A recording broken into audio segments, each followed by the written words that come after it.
அஸ்ஸலாமுஅலைக்கும். போன வீடியோவில் வீட்டிலே நம்ம நார்மல் ஊசியில் இந்த மாதிரி ஆரி ஒர்க் எப்படி பண்ணலான்னு நான் சொல்லியிருந்தேன். இப்போ ஒர்க் பண்ண இந்த துணியை நான் சர்க்கிளாக கட் பண்ணிவிட்டு கரெக்டாக அந்த டிசைன் உள்ளே போகிற மாதிரி வச்சு நான் மிஷினில் தைச்சிக்கிறேன். ஒன் சைடு கைட் போட்டு நம்ம தைக்கும் போது இது அழகாக ஃபினிஷிங்காக வரும். 1.5 இன்ச் கேப் விட்டு நான் இது தைச்சிக்கிறேன். அப்போ தான் நமக்கு திருப்ப முடியும். சைடில் இருக்கிற பீஸை நம்ம வெட்டிக்கலாம். லைட்டாக இப்படி கட் பண்ணிக்கலாம்.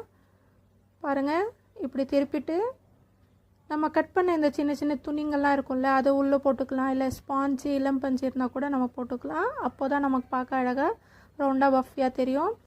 இப்போ துணி அது உள்ளே நம்ம பண்ணிவிட்டு இப்போது நம்ம லட்கன் தைக்கிற அந்த நாட் தைக்கிற அந்த கயிறு இருக்கு இல்லையா, அது உள்ளே வச்சு கையில் ஊசியில் நம்ம தைச்சிக்கலாம். பாருங்கள், தைச்சி முடிச்சாச்சு. இந்த மாதிரி சுங்கு party wear dresses, coat model dresses, இன்னும் நம்ம ஆரி ஒர்க் பண்ணுற ப்ளவுஸுங்களுக்கெல்லாம் சூட் ஆகும். மறக்காமல் சேனலை சப்ஸ்கிரைப் பண்ணுங்கள், லைக் பண்ணுங்கள்.